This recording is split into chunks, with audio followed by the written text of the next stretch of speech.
Welcome to Lata kitchen. ನಿಮಗೆಲ್ಲ ದಿನ ಸಾರು ಹುಳಿ ಮಾಮೂಲಿ ತಿಂದು ಬೇಜಾರಾಗಿದೆ ಅನಿಸುತ್ತಲ್ವಾ? ಸೊ ಅದಕ್ಕೆ ನಾನೀಗ ಬಿಸಿಲಿಗೂ ತಂಪಾಗಿರಬೇಕು, ವಿಭಿನ್ನವಾದ ರುಚಿನೂ ಇರಬೇಕು, ಹಾಗಾಗಿ ಮೆಂತ್ಯ ಬೇಳೆ ಹುಳಿ ಮಾಡೋದನ್ನು ತೋರ್ಸಕ್ಕೆ ಬಂದಿದ್ದೀನಿ. ಇದ್ರ ಜೊತೆಗೆ ನಾನು ಮುದ್ದೆ ಮತ್ತು ಅನ್ನ ಇಟ್ಟು ತೋರಿಸ್ತೀನಿ ನಿಮಗೆ. ಇದು ಹೇಗೆ ಮಾಡೋದು ಅಂತ ನೋಡ್ಕೊಳ್ಳೋಣ. ಅನ್ನ, ಮುದ್ದೆ ಮತ್ತು ಮೆಂತ್ಯ ಮತ್ತು ಬೇಳೆದು ಹುಳಿ, ವಿಶೇಷವಾದ ರುಚಿ ಕೊಡುವಂಥ, ದೇಹಕ್ಕೆ ತಂಪಾಗುವಂಥ, ಬಿಸಿಲಿನ ಕಾಲಕ್ಕೆ ತಿನ್ನಲೇಬೇಕಾದಂಥ ಒಂದು ಹುಳಿ ಇದು. ಹಣ್ಣಿನ ಮತ್ತು ಹೆಸರು ಬೇಳೆ ಹಾಕಿ ಉಪಯೋಗಿಸಿರೋವಂಥದ್ದು ಒಂದು ಕೋಸಂಬರಿ. ಇದಿವಾಗ ಹೀಗೆ ತುಪ್ಪ ಹಾಕಿ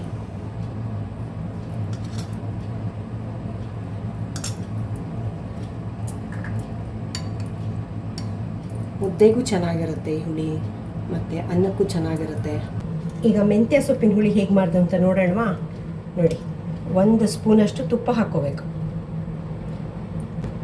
ಈಗ ಇದೊಂಚೂರು 1 ಸೆಕೆಂಡ್ ಬಿಟ್ಟು ಅರ್ಧ ಬಟ್ಲಷ್ಟು ಮೆಂತ್ಯ ಇಟ್ಕೊಂಡಿದ್ದೀನಿ. ಈ ಮೆಂತ್ಯನ ಹಾಕ್ಬಿಟ್ಟು ಸಣ್ಣ ಉರಿನಲ್ಲಿ ನಿಧಾನಕ್ಕೆ ಹುರ್ಕೋಬೇಕು. ಈ ತುಪ್ಪದಲ್ಲೇ ಹುರ್ಕೊಂಡಾಗಲೇ ಅದು ಒಳ್ಳೆ ಪರಿಮಳ ಕೊಡುತ್ತೆ, ಮತ್ತು ದೇಹಕ್ಕೂ ಫುಲ್ ತಂಪಾಗುತ್ತೆ. ಈ ಸಮ್ಮರಿಗೋಸ್ಕರ ಮನೇಲಿ ಏನು ತರಕಾರಿ ಇಲ್ಲಪ್ಪ ಅಂದಾಗ ದಿಢೀರಂತ ಇದು ಮಾಡ್ಬೋದು. ಮತ್ತು ಎಲ್ಲೋ ಊರಿಗೆ ಹೋಗಿ ಬಂದಿರ್ತೀವಲ್ವ, ಸಡನ್ನಾಗಿ ಮನೆಗೆ ಬರ್ತೀವಿ, ಅದೇನು ತರಕಾರಿ ಇಲ್ಲ, ಅವಾಗ ಕೂಡ ಬೇಗ ಇದನ್ನು ತುಪ್ಪದಲ್ಲಿ ಹುರಿದು ಬೇಳೆ ಜೊತೆಗೆ ಬೇಯಿಸಿ ಹುಳಿ ಮಾಡ್ಕೊಂಡು ತಿನ್ಬೋದು.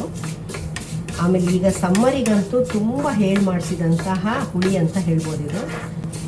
ನಮ್ಮಮ್ಮ ಸಮ್ಮರಲ್ಲಿ ಏನು ಮಾಡ್ತಾಯಿದ್ರು ಗೊತ್ತಾ? ಪ್ರತಿ ಸ್ಯಾಟರ್ಡೆ ಸಂಡೇನಲ್ಲಿ ಒಂದು ದಿನದಲ್ಲಿ, ವಾರದಲ್ಲಿ 1 ದಿವಸ ಎಣ್ಣೆ ಸ್ನಾನ ಮಾಡಿಸಿ ಈ ಥರ ಮೆಂತ್ಯ ಹುಳಿ ಮಾಡಿ ಹಾಕ್ತಾಯಿದ್ರು. ನೋಡಿ, ಇಷ್ಟು ಹಿಂಗೆ ಕೈ ಬಿಡದೆ ಹುರ್ಕೋಬೇಕು, ಏಕೆಂದರೆ ಫುಲ್ ಕಪ್ಪಾಗಬಾರ್ದು. ಹಾಗಾಗಿ ಸ್ವಲ್ಪ ಸಣ್ಣ ಊರಿನಲ್ಲಿ ಒಂದು 4ರಿಂದ 5 ನಿಮಿಷ ಆಗುತ್ತೆ ಅದೆಲ್ಲ ಬ್ರೌನ್ ಆಗೋಷ್ಟೊತ್ತಿಗೆ. ಒಳ್ಳೆ ಪರಿಮಳ ಬರುತ್ತವಾಗ ಗೊತ್ತಾಗುತ್ತೆ ನಿಮಗೆ. ಆಗ ಕರಿಬೇವು ತೊಳೆದಿಟ್ಕೊಂಡಿರ್ತೀವಲ್ಲ, ಅದನ್ನು ಸ್ವಲ್ಪ ತುಂಡು ಮಾಡಿ ಹಾಕಬೇಕು ಇದ್ರ ಜೊತೆಗೆ. ಇದನ್ನು ಸೇರಿಸಿ ಸ್ವಲ್ಪ ಗಮ್ಮಂತ ಹುರ್ಕೊಳ್ಳಿ. ಕಲರ್ ಚೇಂಜ್ ಆಗ್ತಾ ಇದೆ ಅಲ್ವಾ? ಸೊ ಅವಾಗ ಗ್ಯಾಸನ್ನು ಆಫ್ ಮಾಡಿಬಿಡೋಣ. ಟೊಮೆಟೊ ಸಣ್ಣಕ್ಕೆ ಹೆಚ್ಕೊಂಡಿದ್ದೀನಲ್ವಾ, ಚೂರು ಟೊಮೆಟೊ, ಅರ್ಧ ಟೊಮೆಟೊ ಹೆಚ್ಕೊಂಡಿದ್ದೀನಿ ನಾನು.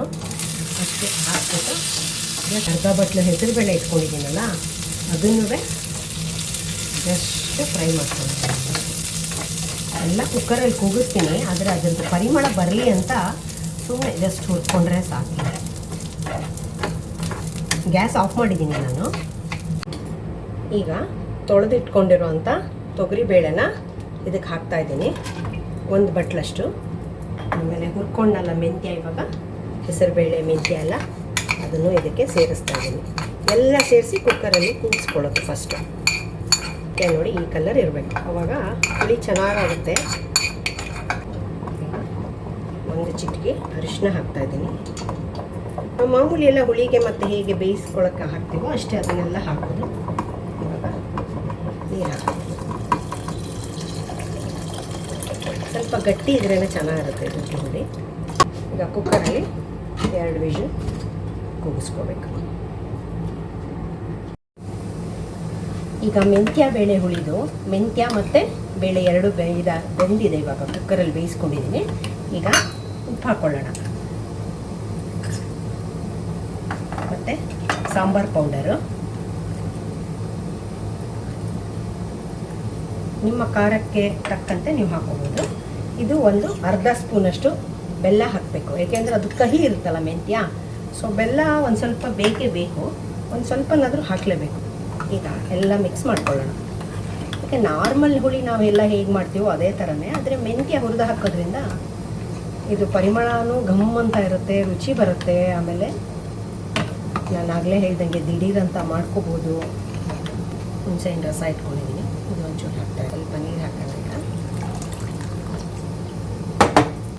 ಇದು ತುಂಬ ನೀರಾಗೂ ಇರಬಾರ್ದು, ತುಂಬ ಗಟ್ಟಿಯಾಗೂ ಇರಬಾರ್ದು. ಆಗ ಮುದ್ದೆ ಮತ್ತು ಅನ್ನದ ಜೊತೆ ಮತ್ತು ಚಪಾತಿ ಜೊತೆಗೆ ಆ್ಯಕ್ಚುಲಿ ಚೆನ್ನಾಗಿರುತ್ತೆ. ಸ್ಪೂನಷ್ಟು ತೆಂಗಿನಕಾಯಿ ಇಟ್ಕೊಂಡಿದ್ದೀನಿ, ಆ ತೆಂಗಿನಕಾಯಿನೂ ಹಾಕಬೇಕು.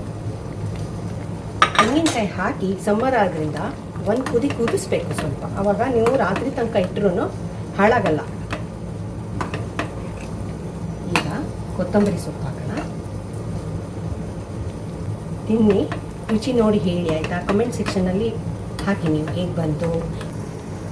ಈಗ ಕುದೀತಾ ಇದೆಯಲ್ಲ, ಇವಾಗ ಎಣ್ಣೆಯಲ್ಲಿ ಜೀರಿಗೆ ಮತ್ತು ಕರಿಬೇವು, ಒಂದು ಒಣಮೆಣಸಿನ್ಕಾಯಿ, ಇಂಗು, ಇದರದ್ದು ಒಗ್ಗರಣೆ ರೆಡಿ ಮಾಡ್ಕೊಂಡಿದ್ದೀನಿ. ಇದನ್ನು ಹಾಕೋಣ. ಹೆಸರುಬೇಳೆ ಹಾಕಿರೋದ್ರಿಂದ ಸ್ವಲ್ಪ ಗಟ್ಟಿ ಇರುತ್ತೆ, ಇದು ಗಟ್ಟಿ ಆಗುತ್ತೆ ಚೆನ್ನಾಗಿ ಕುದ್ದಾದ್ಮೇಲೆ. ಇಲ್ಲಿ ಮೆಂತ್ಯನೂ ತಂಪು, ಹೆಸರುಬೇಳೆನೂ ತಂಪು, ಬೇಳೆನೂ ಪ್ರೋಟೀನ್ಸು, ಹಾಗಾಗಿ ಎಲ್ಲ ಅಂಶ ಇದರಲ್ಲಿದೆ. ನೋಡಿ ಎಷ್ಟು ಚೆನ್ನಾಗಿ ಕಾಣಿಸ್ತಿದೆ, ಘಮ್ ಅಂತ ಹುರಿದಿರೋ ಪರಿಮಳ ಎಲ್ಲ ಬರ್ತಾಯಿದೆ. ಇದು ಕುದ್ರೆ ಹುಳಿ ರೆಡಿ.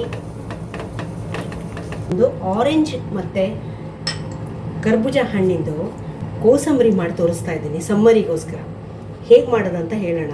ಆರೆಂಜ್ನ ಬಿಡಿಸಿಡ್ಸ್ಕೊಂಡಿದ್ದೀನಿ ನೋಡಿ, ಸಣ್ಣಗೆ ಬೀಜ ತೆಗೆದು ಸಣ್ಣಗೆ ಹೆಚ್ಚಿಟ್ಕೊಂಡಿರೋದು. ಇದು ಕರ್ಬೂಜ ಹಣ್ಣು ಮತ್ತು ನೆನೆಸಿರೋ ಅಂಥ 1 ಸ್ಪೂನಷ್ಟು ಹೆಸರುಬೇಳೆನ ನೆನೆಸಿ ನೀರೆಲ್ಲ ತೆಗೆದು ಇಟ್ಕೊಂಡಿದ್ದೀನಿ. ಇದು ಹಾಕ್ತಾಯಿದ್ದೀನಿ. ಇದೊಂಥರ ವಿಭಿನ್ನವಾಗಿರುತ್ತೆ, ಮಾಡಿ ನೋಡಿ, ತುಂಬ ಟೇಸ್ಟಿಯಾಗಿರುತ್ತೆ. ಮತ್ತು ಸಮ್ಮರಿಗೆ ಬಾಯರಿಕೆ ಅಂತ ಅನಿಸಲ್ಲ. ಸೌತೆಕಾಯಿ ಸಣ್ಣಗೆ ಹೆಚ್ಚಿಟ್ಕೊಂಡಿದ್ದೀನಿ. ಸ್ವಲ್ಪ 1.5 ಸ್ಪೂನಷ್ಟು ತೆಂಗಿನಕಾಯಿ ಹಾಕಿದ್ದೀನಿ. ಇದಕ್ಕೆ ಸ್ವಲ್ಪನೇ ಉಪ್ಪು ಹಾಕಬೇಕು, ಸುಮ್ಮನೆ ಸ್ವಲ್ಪ ಚಿಟಿಕೆ ಅಂತಾರಲ್ಲ ಆ ಥರ. ಆಮೇಲೆ ಪೆಪ್ಪರು, ಚಾಟ್ ಮಸಾಲ ಮತ್ತು ಅಮೆಚೂರ್ ಪೌಡರ್ ಅಂದರೆ ಮಾವಿನಕಾಯಿ ಪುಡಿ, ಅದನ್ನು ಹಾಕಿದ್ದೀನಿ. ಇದಿಷ್ಟನ್ನು ಸ್ವಲ್ಪ ಹಾಕಬೇಕು. ಮತ್ತು ಚೂರು ಕೊತ್ತಂಬರಿ ಸೊಪ್ಪು. ಆಮೇಲೆ ತುಪ್ಪದಲ್ಲಿ ಸಾಸಿವೆ ಮತ್ತು ಚಿಟಿಕೆ ಜೀರಿಗೆ ಹಾಕಿ ಉಪ್ಪಚ್ಚಿ ಮೆಣಸಿನ್ಕಾಯಿ ಅಂತೀವಲ್ಲ, ಅದನ್ನು ಫ್ರೈ ಮಾಡಿ ಇದಕ್ಕೆ ಹಾಕಬೇಕು. ಏಕೆಂದರೆ ಇಲ್ಲಿ ಹಸಿಮೆಣ್ಸಿನ್ಕಾಯಿ ನಾನು ಯೂಸ್ ಮಾಡ್ತಾ ಇಲ್ಲ. ಈ ಹಣ್ಣಿನ ಅಂಶ ಎಲ್ಲ ನಮ್ಮ ದೇಹಕ್ಕೆ ಹೋಗಬೇಕು ಮತ್ತು ಹಸಿಮೆಣ್ಸಿನ್ಕಾಯಿದು ಘಾಟ್ ಬರಬಾರ್ದು ಅನ್ನೋ ಉದ್ದೇಶಕ್ಕೆ ನಾನು ಉಪ್ಪಚ್ಚಿ ಮೆಣಸಿನ್ಕಾಯಿನ ಒಗ್ಗರಣೆಗೆ ಹಾಕ್ಕೊಂಡಿದ್ದೀನಿ. ಇದನ್ನು ಚೆನ್ನಾಗಿ ಮಿಕ್ಸ್ ಮಾಡ್ಕೊಳ್ಳಿ. ಕಾಯಿ ತುರಿ ಯಾಕೆ ಹಾಕ್ಕೊಂಡಿದ್ದೀವಿ ಅಂದರೆ ಈ ಹಣ್ಣಲ್ಲಿ ರಸ ಬಿಡುತ್ತೆ, ಹಾಗಾಗಿ ರಸ ಬಿಡೋದು ಬೇಡ ಅನ್ನೋ ಒಂದು ದೃಷ್ಟಿಗೆ ನಾನು ಇದು ಸ್ವಲ್ಪ ಕಾಯಿ ತುರಿ ಹಾಕ್ಕೊಂಡಿದ್ದೀನಿ. ಒಂಥರ ತುಂಬ ಟೇಸ್ಟಿಯಾಗಿರುತ್ತೆ, ತಿನ್ನೋಡಿ ಯಾವತ್ತಾರು ಊಟದ ಜೊತೆಗೆ. ನೋಡಿ ರೆಡಿ. ಈಗ ಊಟ ರೆಡಿ ಇದೆ. ಇದರ ಜೊತೆಗೆ 2 ಸಂಡಿಗೆ ಹಾಕ್ಕೊಂಡು ಉಪ್ಪಚ್ಚಿ ಮೆಣಸಿನ್ಕಾಯಿ,